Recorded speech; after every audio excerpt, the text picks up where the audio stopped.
संतोष देशमुख यांचे जे काही हत्या केली आहे त्याचे निर्घुण असे फोटो सगळ्या महाराष्ट्रानं पाहिले।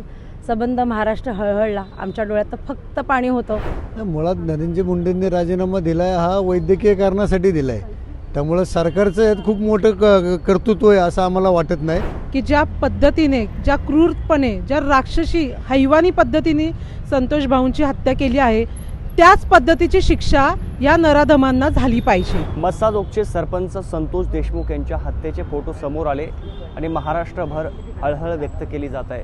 इतक्या क्रूरपणे देशमुख यांची हत्या करण्यात आली। त्यांचे आरोपी सध्या न्यायप्रविष्ट, त्यांच्यावर सध्या जी काही कारवाई आहे ती सुरू आहे। मात्र हे फोटो बघून एक महाराष्ट्रातील प्रत्येकाचं मन हे सुन्न झालेली आहे। ही राक्षसी वृत्ती ही पाहून सगळ्यांच्या डोळ्यात अश्रू आलेले आहेत। ज्यांनी हा विषय लावून धरला सुरुवातीपासून ते मराठा बांधव माझ्यासोबत आहेत। ताई, संतोष देशमुख यांच्या हत्येचे फोटो तुम्ही पाहिलेत का? काल सबंध महाराष्ट्र आणि सोशल मीडियाच्या माध्यमातून, न्यूज चॅनलच्या माध्यमातून संतोष देशमुख यांचे जे काही हत्या केली आहे त्याचे निर्घुण असे फोटो सगळ्या महाराष्ट्रानं पाहिले। सबंध महाराष्ट्र हळहळला। आमच्या डोळ्यात तर फक्त पाणी होतं। आज सुद्धा अतिशय वेदना आहे तुमच्याशी बोलताना सुद्धा, पण आमची भूमिका मांडण्यासाठी खरं तर आम्ही तुमच्यासमोर आलेलो आहोत। आमची ही परिस्थिती आहे तर संतोष देशमुख यांच्या मुलीची, पत्नीची, आईची काय अवस्था झाली असेल आम्ही विचारसुद्धा नाही करू शकतो। तुम्ही सुरुवातीला हे सगळे फोटो पाहिले त्यावेळेस तुमच्या मनात काय भावना होत्या? असं वाटलं ज्या आरोपींनी त्यांची इतकी निर्घुण हत्या केली, एवढं हालहाल करून त्यांना मारलं, त्याच पद्धतीने त्यांना शिक्षा झाली पाहिजे। साधीसुधी शिक्षा नाही झाली पाहिजे, एवढंच हालहाल करून त्यांना मारलं पाहिजे आणि भर चौकात त्यांना ही शिक्षा दिली पाहिजे। हीच भावना आहे आता या बाबतीत। हाच प्रश्न तुम्हाला मी पुढे विचारतोय। हेच फोटो 2 महिन्यापूर्वी मुख्यमंत्री, उपमुख्यमंत्र्यांपर्यंत पोहोचले नसतील का आणि त्यांनी ते बघून त्यांना काही वाटलं नाही का याबद्दल? 100% हे फोटो पोचलेले होते, तरीसुद्धा ते चहापान करत होते, त्यांच्या जेवणावळी चालल्या होत्या, हसणं खिदळणं चाललं होतं। म्हणजे सरकार किती निर्डावलेलं आणि राक्षसी सरकार आहे। यांच्याकडे संवेदना नाही आहे, त्यांच्याकडे भावना नाही आहेत। एखाद्या व्यक्तीचा इतक्या वाईट पद्धतीने खून होतो तरी तुमची जरासुद्धा मानसिकता बदलत नाही, तुम्ही टसका मस हलत नाही आणि एकमेकांकडे बोटं करता। अजित पवारांना विचारलं की अजित पवार काय सांगत होते, धनंजय मुंडेला जाऊन विचारा राजीनाम्याचं। अरे तो तुमचाच मंत्री आहे, तो तुमच्याच पक्षातनं आमदार झालेला आहे आणि जर तुम्हाला प्रश्न विचारला तर तुम्ही त्याच्याकडे बोटं करता। मग तुम्ही सांगता जाऊन देवेंद्र फडणवीसांना विचारा, देवेंद्र फडणवीस म्हणतात अजित पवारांना जाऊन विचारा। लाज वाटते काय? इतकं घाणेरडं राजकारण तुम्ही करताय, महाराष्ट्र बघतोय। ही जी काही राक्षसी वृत्ती आहे, ज्या पद्धतीने संतोष देशमुख यांना मारलंय, या वृत्तीला सरकार पोचतंय? 100% या वृत्तीला पोचतंय। केवळ धनंजय मुंडेला वाचवण्यासाठी, त्यांचं मंत्रीपद वाचवण्यासाठी हा सगळा फार्स गेले 3 महिने सरकार खेळतंय आणि त्यांच्या प्रत्येक खेळी उघड्या पडलेल्या आहेत। आज सुद्धा कृष्णा आंधळे फरार आहे। हे सरकार म्हणतं कृष्णा आंधळे फरार आहे, आम्हाला खात्री नाही तो फरार आहे। त्याचा घातपात झालेला आहे, त्याला संपवलेलं आहे। अशाच पद्धतीने यांनी 3 महिन्यामध्ये एकेकाला संपवायचा प्रयत्न करत होते, पण त्यांना ते शक्य झालं नाही, कारण वरती देव बसलेला आहे। देवाच्या दारात न्याय आहे आणि तो न्याय नक्कीच करणार आहे। जे नामदेव शास्त्री सानप त्या भगवानगडावर बसून बोलत होते ना की इनोसंट आहे धनंजय मुंडे, इनोसंट आहे, मग आता त्यांनी स्वतःची चप्पल पायातली काढायची नामदेव शास्त्रींनी आणि स्वतःच्या तोंडात मारून घ्यायची।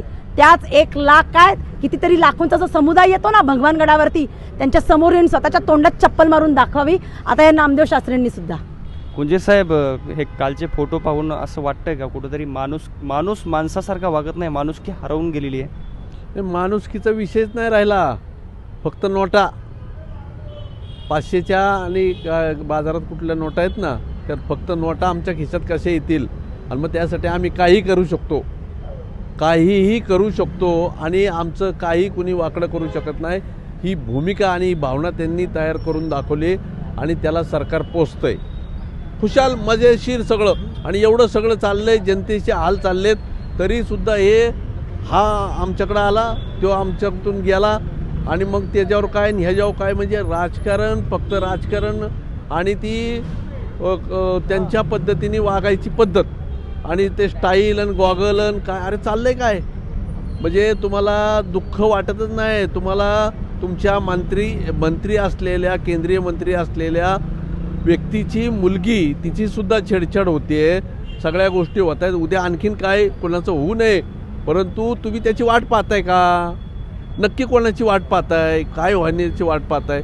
तुम्ही एवढे माणसं मरतात, एवढ्या लोकांची वाईट परिस्थिती होती, बलात्कार होतात. इथं स्वारगेटसारख्या ठिकाणी जिथं प्रवाशांना प्रवास करायचा आहे त्या ठिकाणी त्या बसचा असा वेगळा उपयोग होतो, वेगळ्या पद्धतीने होतो, त्या स्टँडचा उपयोग होतो. अरे हे सरकार झोपलं आहे का? सरकार म्हणजे सरकारमधले पार अगदी शेवटचा जो शिपाई असतो त्याला सरकार मी म्हणतो. आणि मग ह्याचे जे सर्वाचे जे प्रमुख आहेत ते मुख्यमंत्री नुसतं गोडगोड बोलतात, भाषणं अतिशय चांगली करतात, ते कायद्याचे अभ्यासक आहेत, त्यांना कंट्रोल कसा करायचा हे चांगलं माहिती आहे, OSD कुणाला नेमायचं हे माहिती आहे. आणि मग यांना गुन्हेगार सापडत नाही, यांना माणसं नेमून राजीनामा का मागावा लागतोय? अहो आम्ही त्याला नेमूच नका म्हणत होतो. वास्तविक त्यांचा लोकप्रतिनिधी म्हणजे आमदारकीचा सुद्धा त्यांनी स्वतः राजीनामा द्यावा, नाही तर यांनी काढावा, जे काय असेल ते करावं आणि त्या बीडची सखोल चौकशी, मग ED असो आणखीन काय असो, सगळ्या यंत्रणेमार्फत यांची चौकशी व्हायला पाहिजे.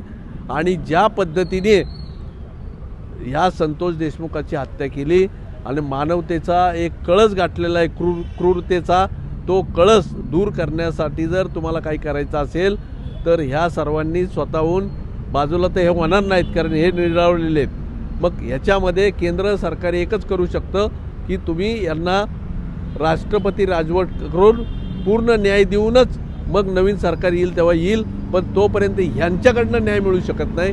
आणि जर न्याय मिळवून घ्यायचा असेल तर जनतेला उठाव करावा लागेल. केंद्र सरकार राष्ट्रपती राजवट लावेल असं तुम्हाला वाटतंय का? लावावी.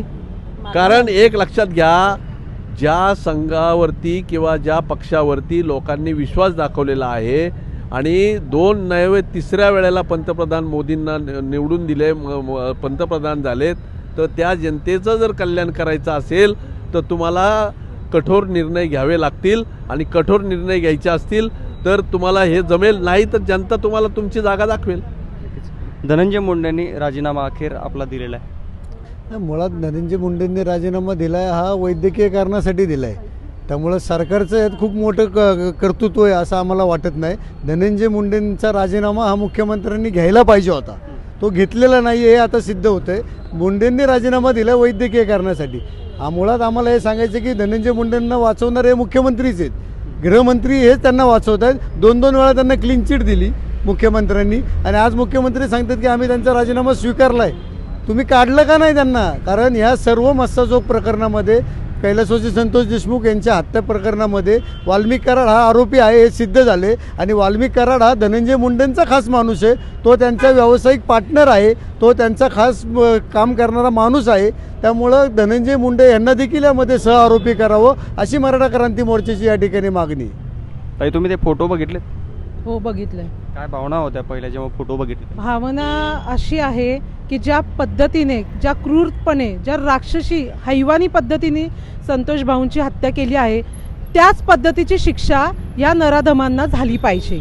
भर चौकात त्यांना फाशीची शिक्षा झाली पाहिजे. आणि मला पंकजा मुंडेंना प्रश्न विचारायचा आहे की तुम्ही एक बाई म्हणून तरी आमच्या ताईंना सहानुभूती द्यायला मस्साजोगला गेलात का? का नाही गेलात? आणि या सरकारची म्हणतात की मी व्हिडिओ कॉल वर मी संपर्क केला होता, त्यांना बोललेले आहे असं त्यांचं प्रतिक्रिया आलेली आहे. नाही, त्याबद्दल मी काही बोलू नाही शकत. पण त्यांनी स्वतः जाऊन तिथं प्रत्यक्ष भेट घेऊन त्यांची सांत्वना करायला हवी होती. कारण की जे संतोष भाऊ होते ते त्यांचे बूथ प्रमुख होते.